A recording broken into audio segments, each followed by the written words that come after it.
ಜೆಡಿಎಸ್ನ ಎಂಎಲ್ಸಿ ಸೂರಜ್ ರೇವಣ್ಣ ಅಸಹಜ ಲೈಂಗಿಕ ದೌರ್ಜನ್ಯದ ಆರೋಪದ ಅಡಿಯಲ್ಲಿ ಬರೋಬ್ಬರಿ 30 ದಿನಗಳ ಸೆರೆವಾಸವನ್ನ ಮುಗಿಸಿ ಹೊರಗೆ ಬಂದಿದ್ದಾರೆ ಬೇಲ್ ಮೇಲೆ ಸೂರಜ್ ರೇವಣ್ಣ. ಪರಪ್ಪನ ಅಗ್ರಹಾರದಿಂದ ಜೆಡಿಎಸ್ ಎಂಎಲ್ಸಿ ರಿಲೀಸ್ ಆಗಿದ್ದಾರೆ. ಬಸವನಗುಡಿಯಲ್ಲಿರುವ ರೇವಣ್ಣ ಸೂರಜ್ ರೇವಣ್ಣ ಅವರ ತಂದೆಯ ನಿವಾಸದತ್ತ ಇದೀಗ ತೆರಳುತ್ತಾ ಇದ್ದಾರೆ. 30 ದಿನಗಳ ಬಳಿಕ ತಂದೆ ತಾಯಿ ಭೇಟಿ ಮಾಡಲಿದ್ದಾರೆ ಎಂಎಲ್ಸಿ ಸೂರಜ್ ರೇವಣ್ಣ. ಜೈಲಲ್ಲಿರೋ ಸಂದರ್ಭದಲ್ಲಿ ಬಂದಿದ್ರು ಭವಾನಿ ರೇವಣ್ಣ ಇಬ್ರು ಕೂಡ ಬಂದು ಮಾತನಾಡಿಸ್ಕೊಂಡು ಹೋಗಿದ್ರು. ಈಗ ಬಿಡುಗಡೆ ಆದ ಬೆನ್ನಲ್ಲೇ ಸೀದಾ ತಂದೆ ತಾಯಿಯನ್ನ ನೋಡ್ಲಿಕ್ಕೆ ಹೋಗ್ತಾ ಇದ್ದಾರೆ ಸೂರಜ್ ರೇವಣ್ಣ.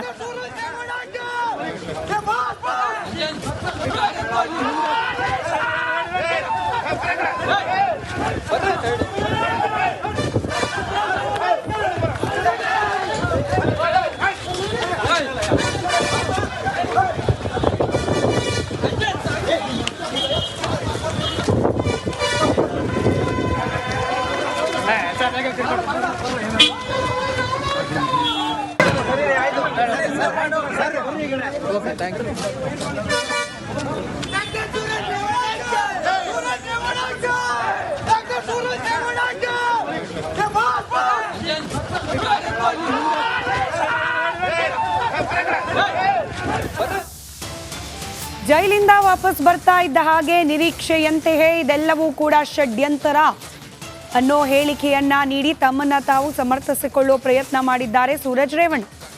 30 ದಿನಗಳ ಸೆರೆವಾಸದಿಂದ ಹೊರಬಂದಿದ್ದಾರೆ ಸೂರಜ್. ಪರಪ್ಪನ ಅಗ್ರಹಾರದಿಂದ ಆಚೆ ಬಂದಿದ್ದಾರೆ.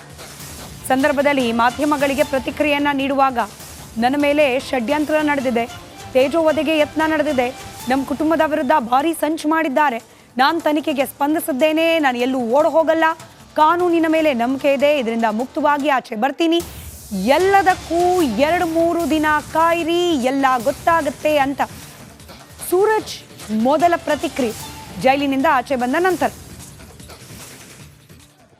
ಡೀಟೇಲ್ಸ್ ನಮ್ಮ ಪ್ರತಿನಿಧಿ ದಿವಿತ್ ನೀಡ್ತಾ ಹೋಗ್ತಾರೆ ದೂರವಾಣಿ ಸಂಪರ್ಕದಲ್ಲಿ. ದಿವಿತ್, ಹೋದ್ರ ತಂದೆ ತಾಯಿ ಭೇಟಿಯಾಗಿ ಆಶೀರ್ವಾದ ಪಡೀಲಿಕ್ಕೆ ಜೈಕಾರ ಬೇರೆ ಕೂಗಿದ್ದು ಕೇಳೋಕ್ ಸಿಗ್ತಾ ಇತ್ತು ವಿಜುವಲ್ಸ್ ಅಲ್ಲಿ. ಸೂರಜ್ ರೇವಣ್ಣ ಅವರಿಗೆ ಜೈ ಅಂತ ಗೋಲ್ಡ್ ಮೆಡಲ್ ಗೆದ್ದು ಬಂದವ್ರ ರೀತಿಯಲ್ಲಿ. ಎಸ್ ಸ್ಮಿತಾ, ಏನು ಜೈಲಿಂದ ರಿಲೀಸ್ ಆದ ತಕ್ಷಣವೇ ಸಾಕಷ್ಟು ಕಾರ್ಯಕರ್ತರು ಹೊಳೆನರಸೀಪುರದಿಂದ ಕೂಡ ಬಂದಿದ್ರು. ಜೊತೆಗೆ ಅವರ ಆಪ್ತವಲಯ ಏನಿತ್ತು, ಅವರ ಗನ್ನಿಕಡ ತೋಟದ ಕೆಲಸ ಮಾಡ್ತಿದ್ದಂತ ಆಪ್ತವಲಯ ಏನಿತ್ತು, ಅವರು ಕೂಡ ಇಲ್ಲಿ ಬಂದಿದ್ರು. ಈಗ ಬಸವನಗುಡಿ ಮನೆಗೆ ಆಗಮಿಸಿದ್ದಾರೆ. ನಮ್ಮನ್ನು ಕೂಡ ಅಲ್ಲಿ ಒಳಗಡೆ ಹೋಗೋದಕ್ಕೆ ಬಿಡ್ಲಿಲ್ಲ, ಅರ್ಧದಲ್ಲೇ ತಡೀತಾರೆ. ಆದ್ರೆ ಅವರ ಕಾರ್ಯಕರ್ತರು ಮತ್ತೆ ಅವರೆಲ್ಲರೂ ಕೂಡ ಆಪ್ತವಲಯ ಏನಿದೆ ಅವರ ಮನೆ ಮುಂಭಾಗದಲ್ಲೇ ಅವ್ರಿಗೋಸ್ಕರ ಅವ್ರನ್ನ ಮಾತಾಡ್ಸೋಸ್ಕರ ಕಾಯ್ತಿದ್ದಾರೆ. ಜೊತೆಗೆ ಒಳಗೆ ಹೋದ ತಕ್ಷಣ ಬಂದಂತ ಮಾಹಿತಿ ಏನು ಅಂತಂದ್ರೆ ಅವರ ಕುಟುಂಬಸ್ಥರು ಆರತಿ ಎತ್ತಿ ಸೂರಜ್ ರೇವಣ್ಣ ಅವರನ್ನ ಬರಮಾಡ್ಕೊಂಡಿದ್ದಾರಂತೆ. ಮನೆಗೆ ಆರತಿ ಎತ್ತುವ ಮುಖಾಂತರ, ಹಣೆಗೆ ಕುಂಕುಮ ಇಡುವ ಮುಖಾಂತರ ಮನೆ ಒಳಗೆ ಸೂರಜ್ ರೇವಣ್ಣ ಅವರನ್ನ ಈಗ ಬರಮಾಡ್ಕೊಂಡಿದ್ದಾರೆ ಅನ್ನುವಂತ ಮಾಹಿತಿ ಸದ್ಯಕ್ಕೆ ಸಿಗ್ತಾ ಇದೆ. ಆದ್ರೆ ಸೂರಜ್ ರೇವಣ್ಣ ಹೇಳ್ತಾ ಇರುವಂತದ್ದು ಸಮರ್ಥನೆ, ನನ್ನ ಕುಟುಂಬದ ಮೇಲೆ ಆದಂತ ಅತಿ ದೊಡ್ಡ ಷಡ್ಯಂತ್ರ, ಇದು ಎಲ್ಲದಕ್ಕೂ ಕೂಡ ನಾನು ಉತ್ತರ ಕೊಡ್ತೀನಿ, ಮಾಧ್ಯಮದ ಮುಂದೆ ಬಂದು ಉತ್ತರ ಕೊಡ್ತೀನಿ. ಜೊತೆಗೆ ಏನು ಎರಡನೇ ದೂರುದಾರ ಏನು ದೂರನ್ನ ಕೊಟ್ಟ ಶಿವಕುಮಾರ್, ಆತ ತನ್ನ ಆಪ್ತನೂ ಅಲ್ಲ, ಆತ ಯಾರು ಅಂತೂ ನಮಗೆ ಗೊತ್ತಿಲ್ಲ, ಆತ ನನ್ನ ಚಾಲಕನೂ ಅಲ್ಲ, ನನ್ನ ಚಾಲಕ ಕೇವಲ ಲೋಕೇಶ್ ಮಾತ್ರ ಅನ್ನುವಂತ ಹೇಳಿಕೆ ಕೊಟ್ಟಿರೋದು ಈಗ ಸಾಕಷ್ಟು, ಆ ಒಂದು ಹೇಳಿಕೆ ಸಾಕಷ್ಟು ಕುತೂಹಲವನ್ನ ಮೂಡಿಸ್ತಾ ಇದೆ. ಹಾಗಾದ್ರೆ ಆತನ ಜೊತೆ ಇದ್ದದ್ದು ಹೇಗೆ ಮತ್ತು ಯಾವ ರೀತಿಯಾಗಿ, ಇವೆಲ್ಲದಕ್ಕೂ ಕೂಡ ಉತ್ತರವನ್ನ ಕೊಡ್ತೀನಿ. ಚೇತನ್ ಅನ್ನುವಂತ ವ್ಯಕ್ತಿ ಮೊದಲನೇ ದೂರುದಾರ, ಆತ ಬಂದಿದ್ದ, ಅದಕ್ಕೂ ಕೂಡ ಉತ್ತರವನ್ನ ಕೊಡ್ತೀನಿ ಅನ್ನುವಂತ ಹೇಳಿಕೆಯನ್ನ ಕೊಟ್ಟು ಈಗ ಮನೆ ಸೇರಿದ್ದಾರೆ. ಸ್ಮಿತಾ, ಕಾದು ನೋಡಬೇಕು, ಮುಂದಿನ 2 ದಿನಗಳಲ್ಲಿ ಎಲ್ಲದಕ್ಕೂ ಉತ್ತರ ಕೊಡ್ತೀನಿ ಅಂತ ಹೇಳಿದ್ದಾರೆ. ರೈಟ್, ಧನ್ಯವಾದ ದಿವಿತ್ ಮಾಹಿತಿಗಾಗಿ.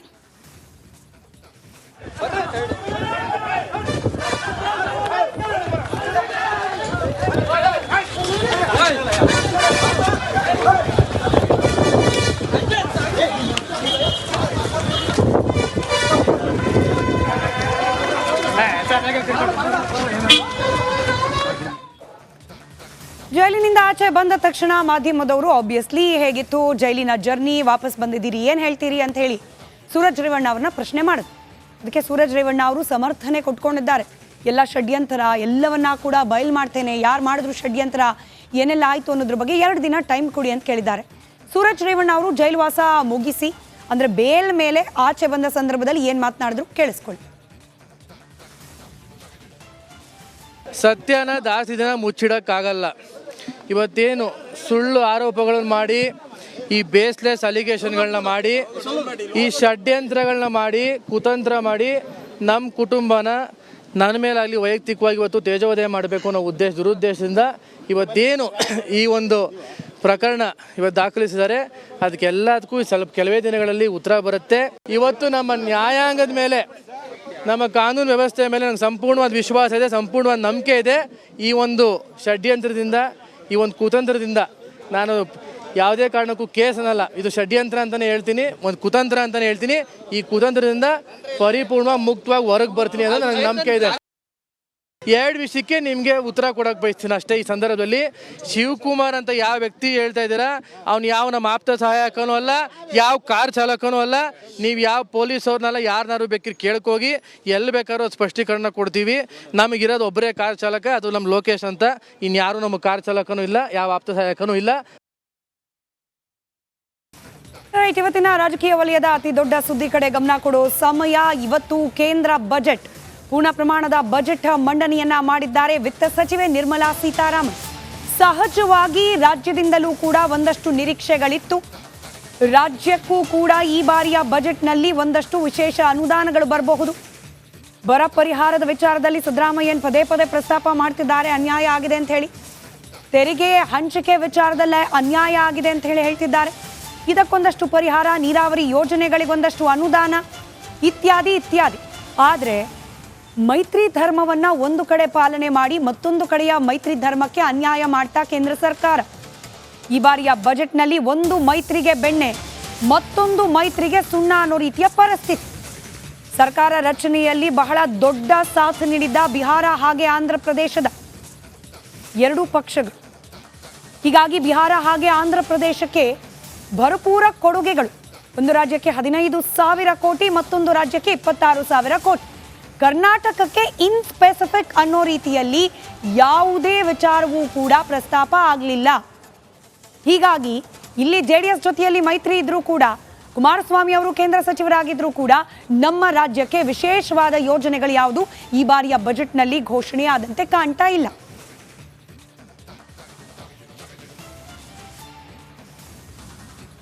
ಅಲ್ಲಿಗೆ ರಾಜ್ಯದಿಂದ ಕೇಂದ್ರ ಬಜೆಟ್ ಮೇಲೆ ಇಟ್ಟಿದ್ದ ನಿರೀಕ್ಷೆ ಬಹುತೇಕ ಹುಸಿಯಾದಂತೆ ಕಾಣ್ತಾ ಇದೆ.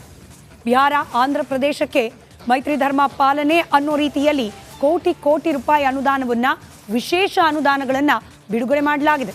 32.07 ಲಕ್ಷ ಕೋಟಿ ಬಜೆಟ್ ಈ ಬಾರಿ ಮಂಡನೆಯಾಗಿದ್ದು 9 ಕ್ಷೇತ್ರಗಳಿಗೆ ಆದ್ಯತೆಯನ್ನು ನೀಡಲಾಗಿದೆ.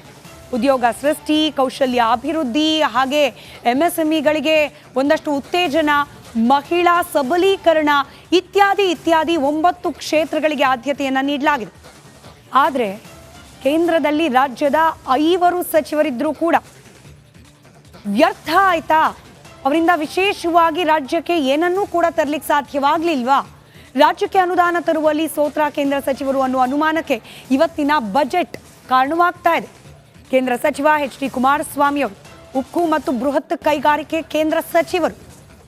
ವಿಶೇಷವಾದ ಕೈಗಾರಿಕೆ ವಲಯಕ್ಕೆ ಸಂಬಂಧಪಟ್ಟ ಅನುದಾನವಾಗಲಿ ಅಥವಾ ಬೇರೆ ಯಾವುದೇ ವಲಯಕ್ಕೆ ಸಂಬಂಧಪಟ್ಟ ಅನುದಾನವಾಗಲಿ ರಾಜ್ಯಕ್ಕೆ ಇನ್ ಸ್ಪೆಸಿಫಿಕ್ ಅನ್ನೋ ರೀತಿಯಲ್ಲಿ ಕಾಣ್ತಾ ಇಲ್ಲ.